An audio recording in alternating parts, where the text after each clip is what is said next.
Es la tarde del 27 de julio de 2017. En la garita de Calexico, California, un hombre joven con una herencia de sangre narco insoslayable cruza la frontera. No es capturado, se entrega. Se llama Dámaso López Serrano, conocido en el AMPA y en redes sociales como el Minilic.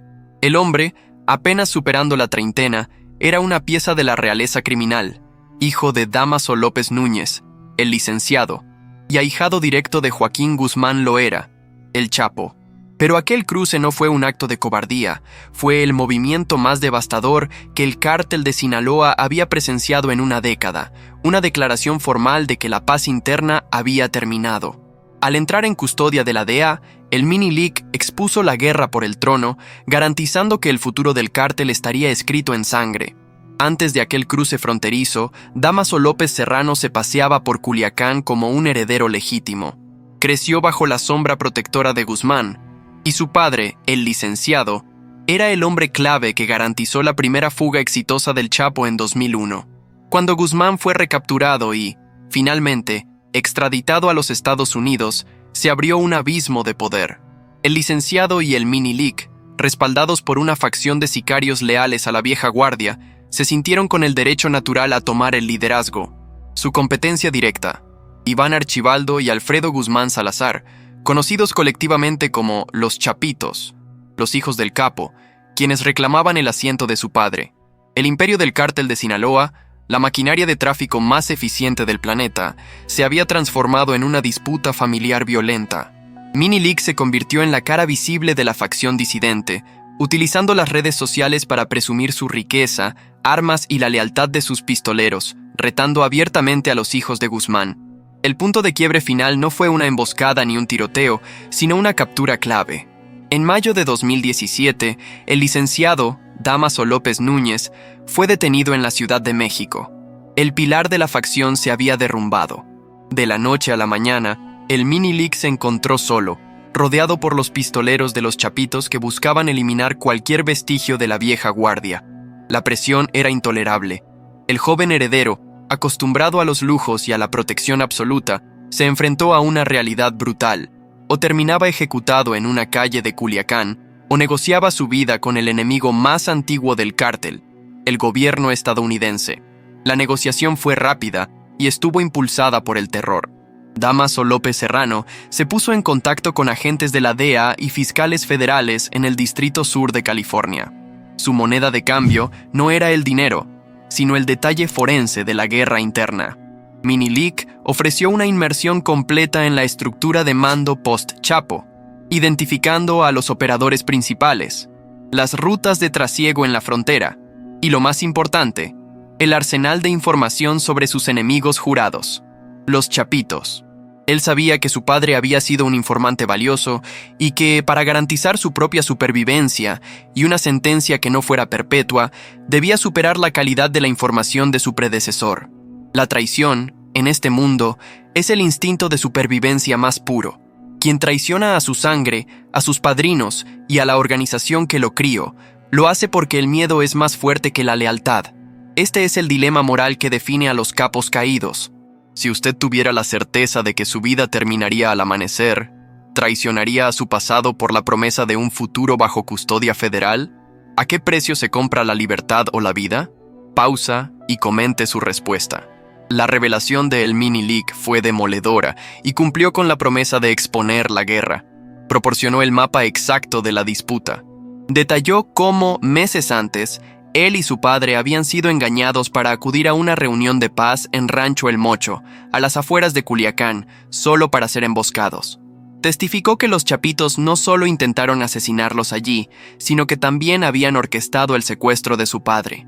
Minilic desclasificó los métodos utilizados por los Chapitos para usurpar rutas de droga que antes pertenecían a su facción, incluyendo el uso de túneles específicos en la frontera de Mexicali y San Luis Río Colorado. Además, ofreció evidencia clave sobre operadores de lavado de dinero en el suroeste de Estados Unidos. La información no era genérica. Era la clave para desmantelar la estructura financiera y operativa de la facción que le estaba dando caza. Dámaso se convirtió en el testigo más importante contra los herederos de El Chapo, probando que la organización se había fracturado de manera irreversible. Las consecuencias de la entrega de Minilik fueron inmediatas y silenciosas. El gobierno estadounidense, ahora en posesión de coordenadas y nombres exactos, intensificó la cacería. Aunque los chapitos ya eran objetivos prioritarios, la información de Dámaso aceleró los procesos de acusación en múltiples distritos y solidificó las órdenes de captura contra Iván Archibaldo y Alfredo Guzmán. En México, la facción de los Dámaso, ya debilitada por la captura del licenciado, se disolvió por completo. Los sicarios leales tuvieron que integrarse a otros grupos o huir. La información proporcionada por Minilik permitió a la DEA y al ejército mexicano identificar y desactivar varios puntos críticos de logística, causando un grave desequilibrio en las operaciones en Baja California. El colapso de la facción López fue total. El cártel de Sinaloa, aunque no desapareció, cambió de rostro. La vieja guardia, representada por Ismael El Mayo Zambada, tuvo que adaptarse a la nueva realidad de violencia impulsada por los chapitos. La delación de Minilik confirmó al mundo que la organización ya no era una confederación de caballeros, sino una monarquía dictatorial controlada por los hijos de Guzmán, dispuesta a eliminar a cualquiera que se interpusiera.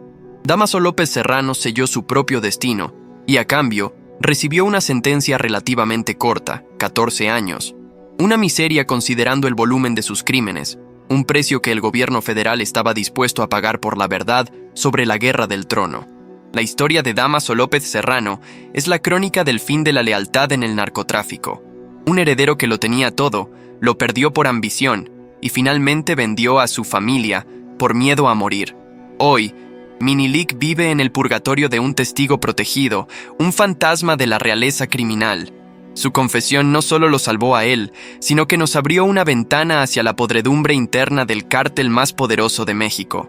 Si quieres seguir explorando estos archivos desclasificados sobre las grandes caídas y traiciones del narcotráfico, asegúrate de suscribirte a Delatores.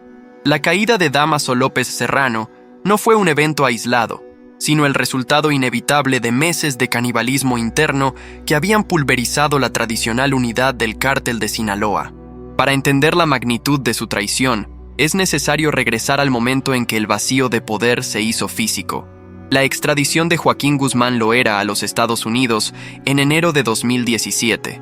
Guzmán era el eje. Su captura y partida dejó en Culiacán un trono vacante con dos reclamantes muy diferentes. Por un lado, la vieja escuela, representada por Dámaso López Núñez, el licenciado, un hombre forjado en las cárceles y en la negociación, un estratega que había sido clave para la organización durante décadas. Él veía a los hijos de Guzmán, los chapitos, como advenedizos que solo aportaban el apellido, pero carecían de la capacidad operativa y la inteligencia para manejar un negocio global. Por el otro lado, Iván Archibaldo y Alfredo Guzmán Salazar, quienes no solo tenían la lealtad de la base de sicarios más joven, la que opera las redes sociales y disfruta de la violencia explícita, sino la legitimidad del linaje. Ellos creían que el imperio les pertenecía por derecho de sangre. El licenciado y el Minilik se sintieron marginados y la tensión se convirtió rápidamente en emboscadas y ejecuciones a lo largo del Triángulo Dorado. La guerra entre los Dámasos y los chapitos se escaló dramáticamente tras un evento que demostró la capacidad de fuego y la audacia de los hijos de Guzmán: el secuestro de Iván Archibaldo y Alfredo en agosto de 2016 en un restaurante de Puerto Vallarta. Aunque este secuestro fue atribuido públicamente al Cártel Jalisco Nueva Generación, CJNG, la desconfianza interna se disparó. La facción del licenciado, aunque posiblemente no involucrada directamente, no se movió para ayudar a liberarlos, lo que fue interpretado por los chapitos como un apoyo tácito a sus enemigos, o peor aún, una oportunidad para debilitarlos. La liberación de los jóvenes, negociada presuntamente por El Mayo Zambada, fue un pacto de sangre roto. A partir de ese momento, la paz era una ficción insostenible. Dámaso López Serrano era la figura más visible de la ostentación y el desafío. Mientras su padre se movía en las sombras, Minilik utilizaba Instagram y Twitter para enviar mensajes crípticos y fotografías de fusiles de oro, chalecos blindados y animales exóticos, rivalizando con la misma exhibición que los chapitos habían perfeccionado. Este comportamiento, más que un acto de egolatría, era una movilización pública de fuerza, un intento de ganar la narrativa de la guerra antes de que las balas terminaran el debate. La traición se cocinó a fuego lento, alimentada por el miedo. El momento que definió el salto de Minilic a la custodia estadounidense ocurrió en febrero de 2017, apenas un mes después de la extradición de El Chapo.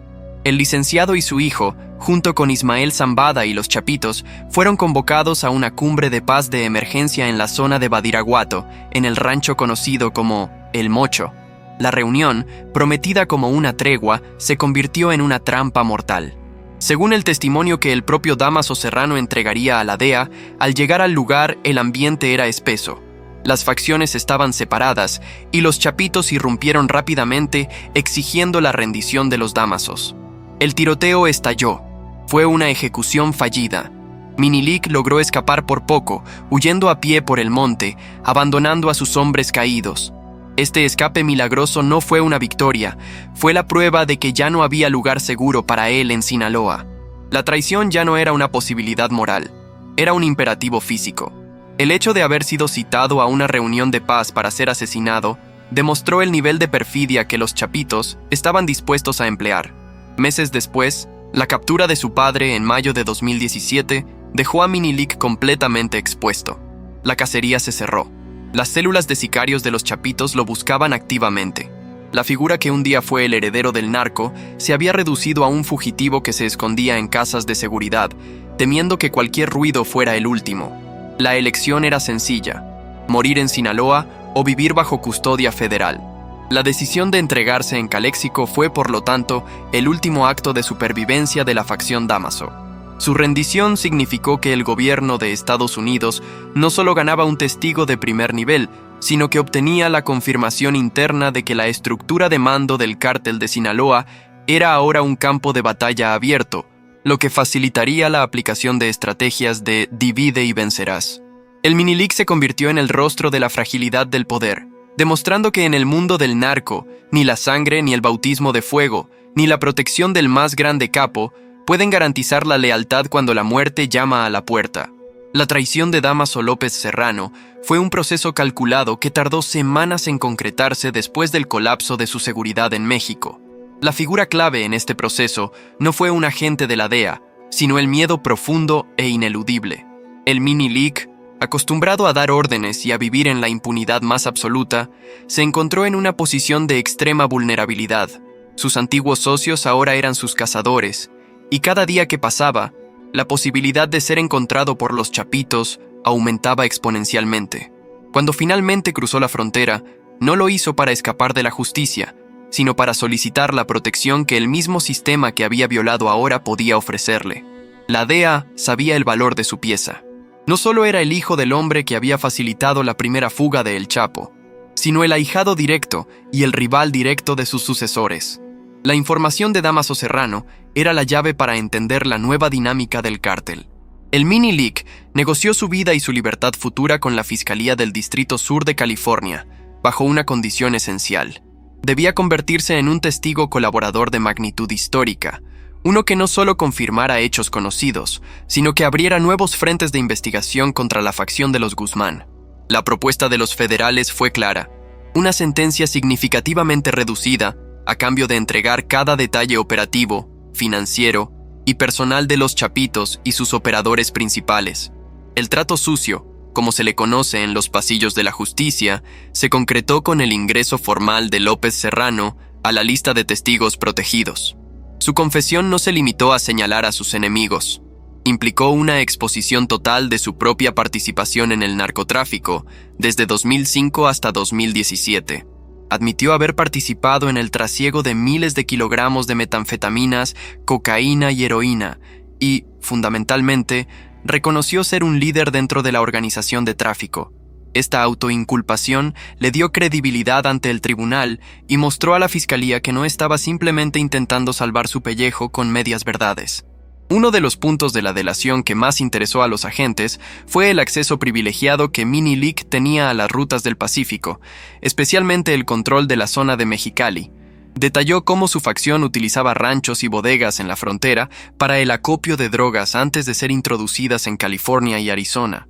Proporcionó nombres de propietarios, matrículas de vehículos y, crucialmente, la forma en que el dinero de la droga era repatriado a Sinaloa a través de intrincados sistemas de casas de cambio y empresas fantasma en la región de Tijuana. Además, su testimonio desenmascaró la manipulación mediática y la violencia estratégica.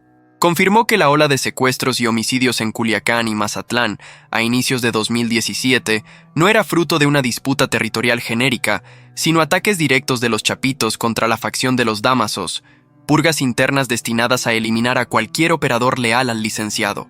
Esta información permitió a las autoridades estadounidenses armar un caso de conspiración mucho más sólido contra los hijos de El Chapo. La confesión de El Mini-Lic fue particularmente dañina porque desmintió la narrativa de que el Cártel de Sinaloa era una organización estable y jerárquica. Él demostró que el liderazgo post-Chapo era caótico, violento e impulsado por rencores personales y la ambición desmedida. Ofreció detalles sobre las debilidades de la seguridad de los chapitos, dónde y cómo se reunían, y qué individuos eran sus escudos humanos más cercanos. La cooperación de Dámaso López Serrano se oficializó en enero de 2018, cuando se declaró formalmente culpable de conspiración para distribuir drogas. El acuerdo garantizaba que, aunque su padre, el licenciado, ya estaba cooperando desde otra trinchera, la información del hijo sería la confirmación cruzada que la DEA necesitaba para sellar su caso. La jugada de Mini-Lic fue maestra en el arte de la supervivencia criminal. Intercambió una muerte segura en México por una vida, aunque limitada, en Estados Unidos. Su entrega, si bien lo convirtió en el traidor más odiado por los chapitos, también lo elevó a una posición de poder informativo ante el gobierno federal. El impacto de su testimonio se sentiría en las calles y en los tribunales por años, demostrando que en el infierno del narcotráfico, la lealtad tiene una fecha de caducidad que coincide con la amenaza a la propia existencia. La delación de Dámaso López Serrano no solo fue un acto personal, fue la primera grieta expuesta al mundo en la nueva era del Cártel de Sinaloa. La traición de Dámaso López Serrano fue quirúrgica en su precisión.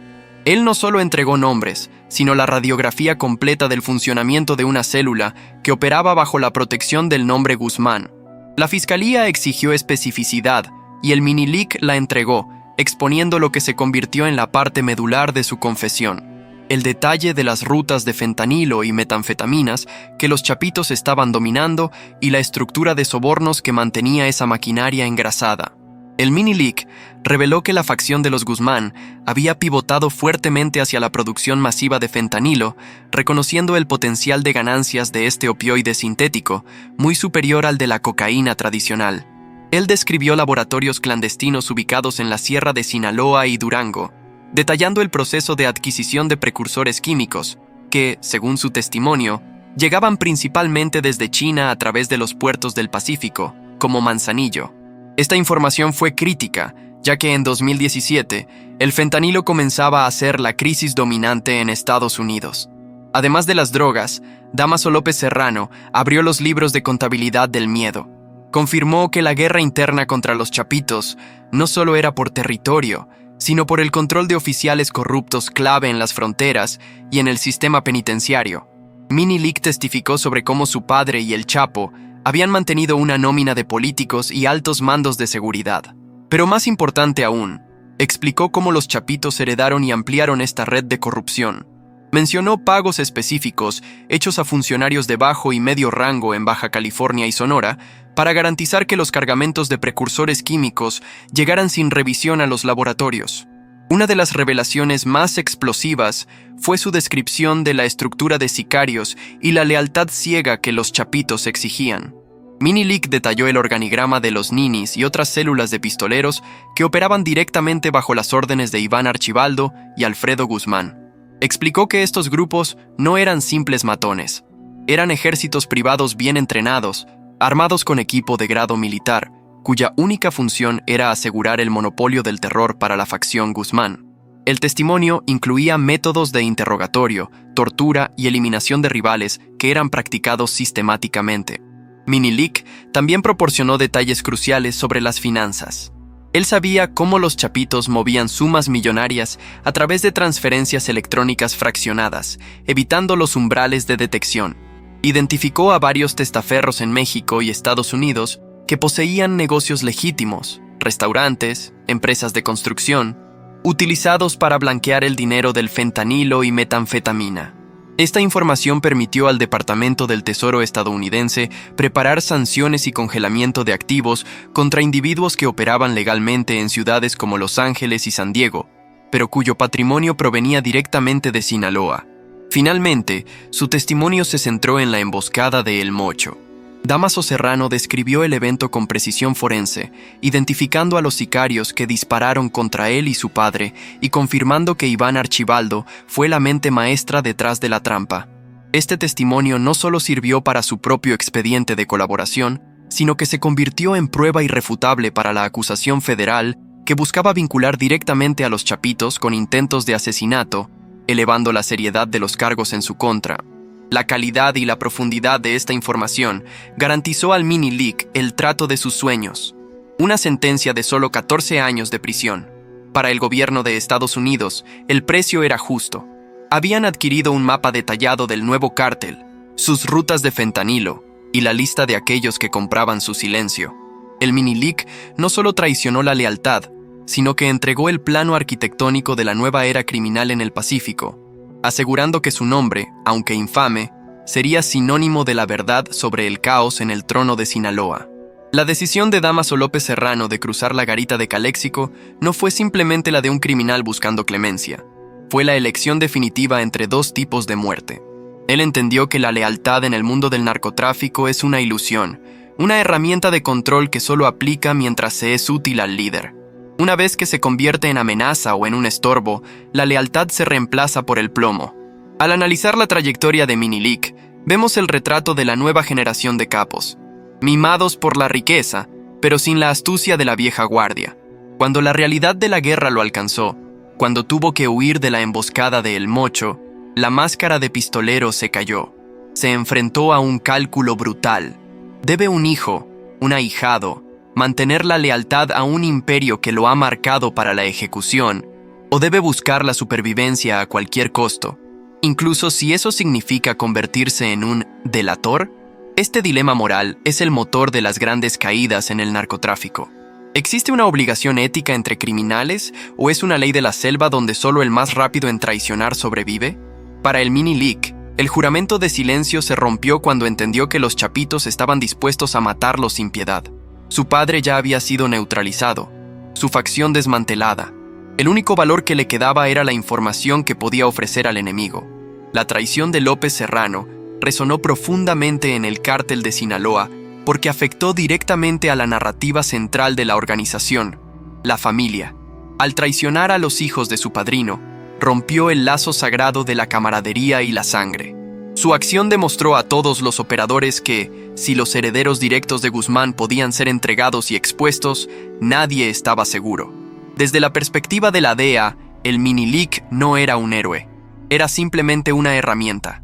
Sin embargo, su decisión de cooperar reveló una fisura crucial en la pared del crimen organizado.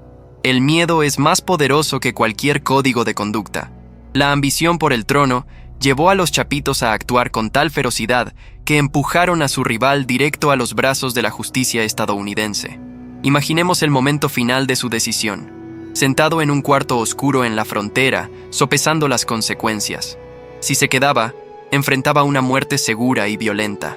Si cruzaba, enfrentaba la infamia, una sentencia de prisión prolongada, pero la certeza de que viviría. El Mini League eligió la vida, sin importar el precio de la vergüenza.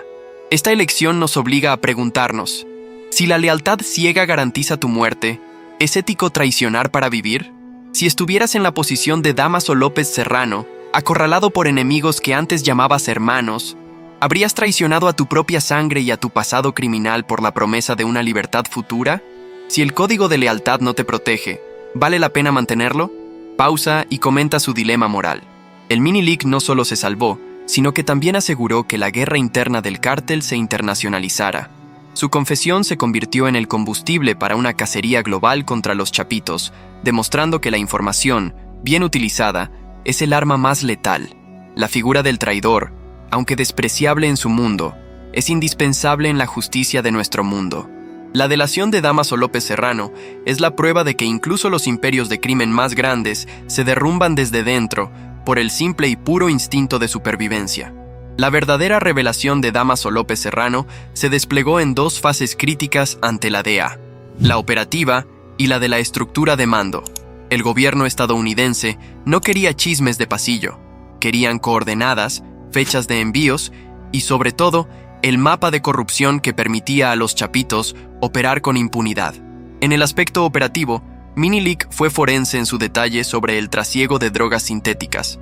Su testimonio se centró en la ruta del fentanilo, que ya estaba desplazando a la cocaína en términos de rentabilidad. Explicó cómo la materia prima china, precursores, llegaba a Lázaro Cárdenas, Michoacán, y a Manzanillo, Colima. A partir de ahí, la logística se movía hacia Culiacán y laboratorios camuflados en las estribaciones de la sierra, donde la producción se aceleraba masivamente. Identificó a los químicos claves que supervisaban la conversión de los precursores en polvo, listo para ser prensado y empacado. Minilic detalló el método de envío. Los chapitos no confiaban en las antiguas rutas terrestres en su totalidad. En su lugar, habían invertido fuertemente en túneles sofisticados en el área fronteriza de Mexicali, Baja California y San Luis Río Colorado, Sonora. Estos túneles, a diferencia de los rústicos de la década pasada, estaban equipados con ventilación y rieles. Dámaso entregó bocetos de la ubicación de al menos 3 de estos puntos de extracción en el lado mexicano, que se conectaban con bodegas de apariencia legal en el lado estadounidense. Esta información permitió desmantelar infraestructuras logísticas críticas que habían estado activas durante meses. El segundo pilar de su delación se centró en la estructura de mando y la violencia de los chapitos. Dámaso no solo confirmó que Iván Archibaldo y Alfredo Guzmán estaban dirigiendo el cártel tras la extradición de su padre. Los pintó como líderes erráticos y extremadamente violentos, a diferencia de la diplomacia cautelosa de su padre y del Mayo Zambada. Identificó específicamente a Néstor Isidro Pérez Salas, el Nini, y a Jorge Humberto Figueroa Benítez, como los jefes de sicarios directamente responsables de coordinar la persecución y los intentos de asesinato contra la facción de los Dámasos. El testimonio más incriminatorio y que cumplió con el clickbait fue la descripción precisa de cómo los chapitos organizaron la emboscada de El Mocho. Minilic confirmó que fueron invitados bajo el pretexto de una tregua supervisada por el Mayo Zambada, lo que hacía el acto doblemente traicionero. Explicó que, tras llegar, un grupo de sicarios de los chapitos irrumpió en la reunión, desarmando a los hombres de seguridad de los Dámasos y abriendo fuego indiscriminadamente. Dámaso López Serrano testificó que los chapitos estaban presentes al inicio de la confrontación, dando la orden de matar, y que su escape solo fue posible gracias a un desvío de atención de sus propios pistoleros caídos. Además, Minilic proporcionó detalles sobre la nómina de sobornos en el sistema político mexicano. Aunque los nombres exactos de los funcionarios de alto nivel son celosamente guardados por la Fiscalía, el Minilic confirmó el modus operandi de los pagos mensuales a ciertos mandos de la Policía Federal y Estatal en Sinaloa para garantizar la libertad de movimiento de los cargamentos y la protección de los laboratorios. En resumen, la confesión de Dámaso López Serrano no fue la de un subordinado, fue la del rival que conocía todos los secretos de su adversario. Entregó números de cuenta bancaria en Hong Kong y Panamá utilizados para la triangulación de ganancias, nombres de mensajeros fronterizos clave y, lo más importante, el contexto político y violento de la guerra post-Chapo. Su información garantizó no solo múltiples órdenes de captura en Estados Unidos, sino también el mapa exacto de la nueva red global de fentanilo del cártel de Sinaloa. La información entregada por Dámaso López Serrano se tradujo inmediatamente en acciones concretas, desatando una cacería silenciosa y coordinada por parte de las agencias de seguridad de Estados Unidos y sus homólogos en México.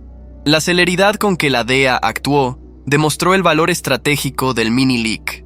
En la frontera, los puntos de extracción de droga y los túneles que Dámaso había dibujado y descrito se convirtieron en objetivos prioritarios. En los meses que siguieron a su entrega, una serie de operativos discretos en Baja California y Sonora terminaron en la incautación de precursores químicos, laboratorios móviles y varios cargamentos de metanfetamina y fentanilo. Si bien estos decomisos no paralizaron el cártel, sí lograron desorganizar la logística en puntos clave, obligando a los chapitos a cambiar sus métodos y a gastar millones en la reubicación de infraestructura. El mayor impacto se sintió en el sistema financiero. Gracias a las cuentas y testaferros identificados por Minilik, el Departamento del Tesoro estadounidense intensificó sus medidas contra la red de lavado de dinero del cártel de Sinaloa. Se emitieron designaciones bajo la ley Kingpin contra individuos y empresas que operaban en el corredor San Diego-Los Ángeles, demostrando cómo el dinero del fentanilo era inyectado en la economía legal a través de bienes raíces y servicios. Para un cártel que depende del flujo constante de capital para financiar su violencia, estos golpes financieros fueron un dolor de cabeza crónico.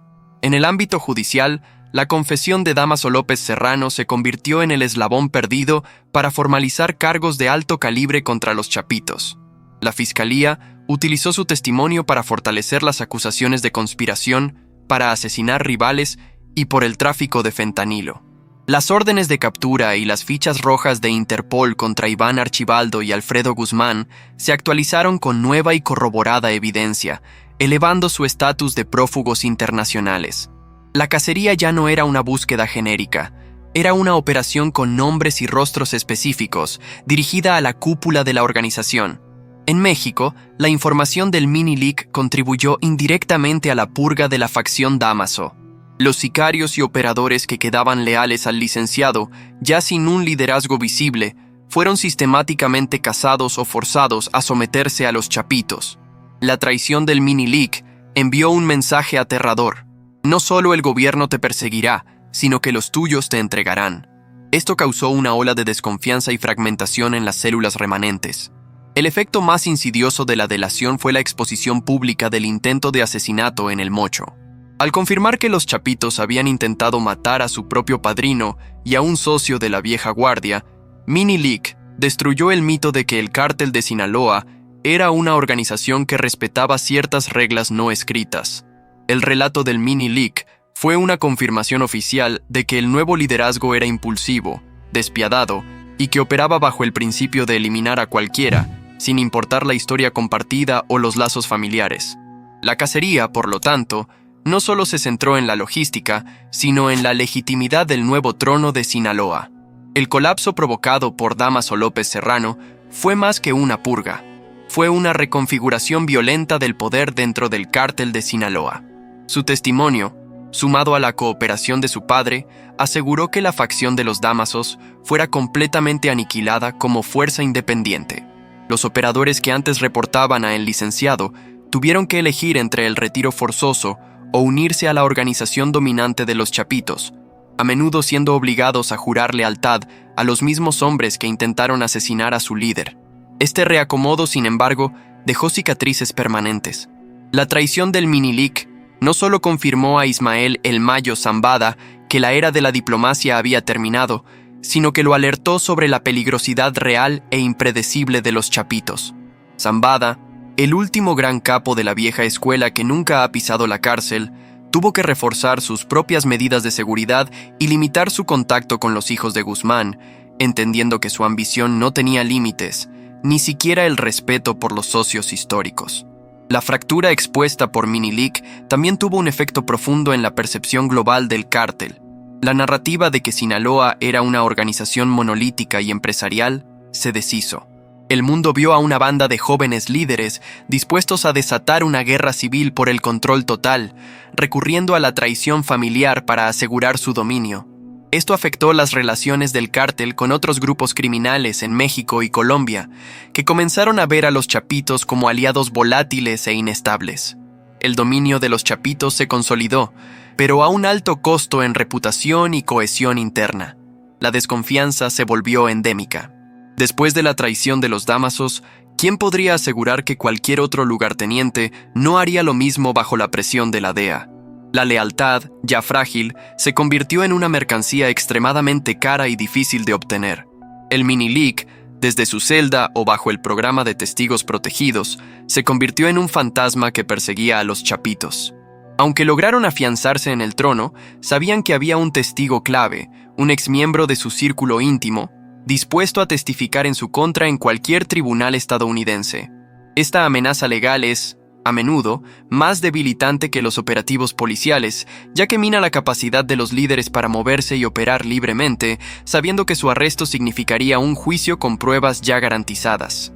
La condena de Dámaso López Serrano en 2018, aunque relativamente corta, fue la prueba del éxito de la delación.